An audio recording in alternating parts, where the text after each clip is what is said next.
Hi guys, today I'm going to show you my 4-foot setup of my fish tank. It's a very simple setup. It has a sump and a canister filter. It's running over 4,000 litres per hour, I think, and essentially it has some goldfish, algae eaters and one koi with a lot of plants in it. As you can see, just move it down, and as you can see there's a sump, a big sump tank and one canister filter, and it's quite a simple sump. It's basically an acrylic tank, and I have in it more plants with a little light there, because inside where all the plants are is some fish as well, which I'll show you. Just hold on. What you can see in the sump is a lot of bronze corys. They're pretty much still because I just opened the door, and they are basically trying to say that they're in camouflage, which obviously they're not, because I can see them and you guys can see them. I started out with only 3, but they started breeding, and now I've got a whole colony, not just the parents, which is, one of them is right at the back, you can see they're the larger one, but all the others is basically all the offsprings. They're quite happy in there, and yeah, which is really good. On the right side of this sump, there's a pump there.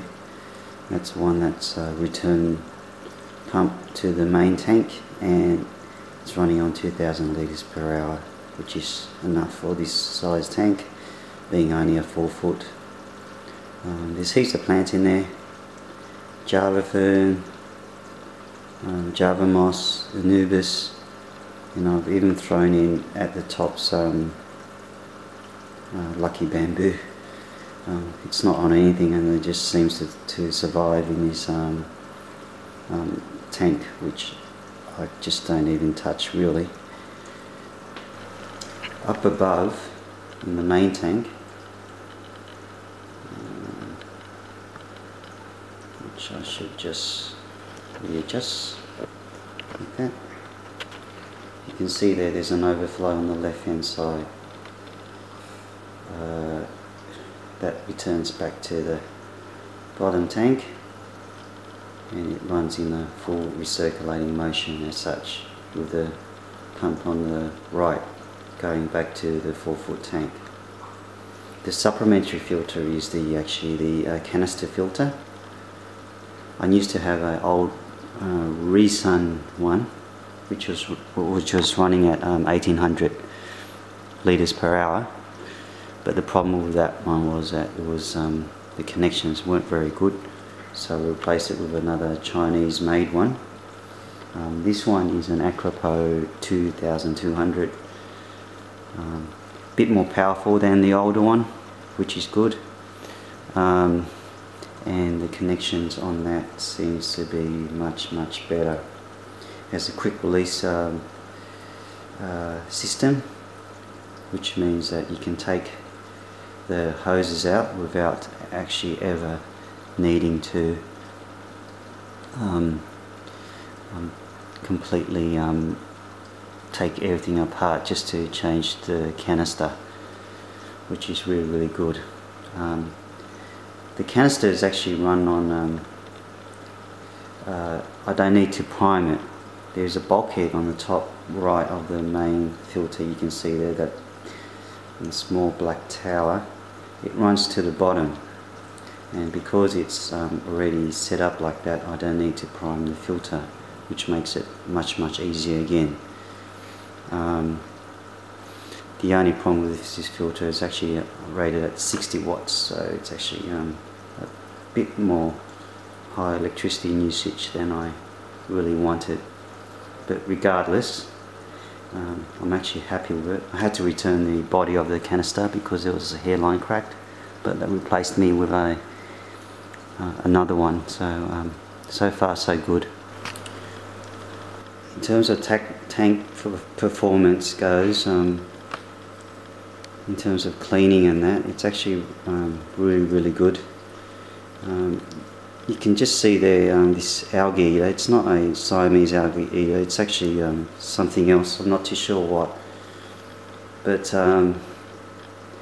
he's actually a good indication of the health of the tank, because I haven't seen him eat anything else except algae and cleaning the leaves of the main tank. Never seen him eat flake food, bloodworms, anything. He's been in there for about 4 months now, and that's all he does, which means that he is surviving, and not only that, I think he's thriving.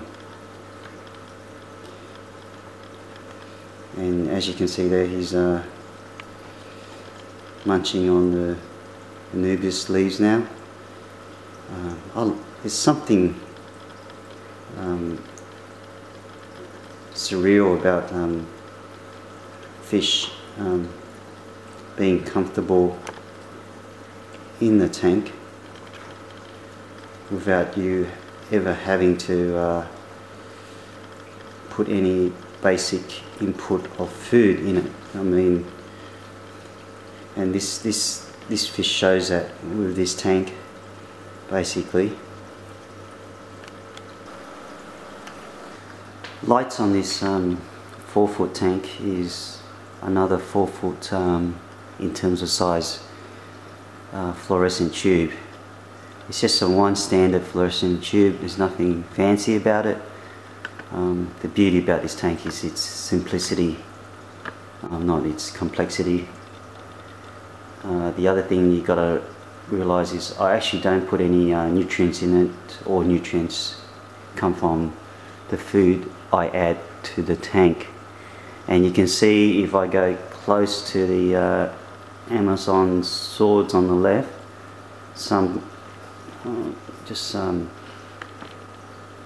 get a close up on it. You can see some of the leaves are actually crinkled up, some of the newer leaves. I think that's a sign of nutrient deficiency as they're growing. That's because I'm not putting any nutrients into the tank as such. So I hope it still survives. It doesn't matter. The Java fern should take over one day.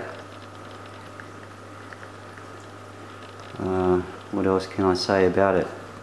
I'll just go on the side view, just hold on. This is the side view, and you can see in there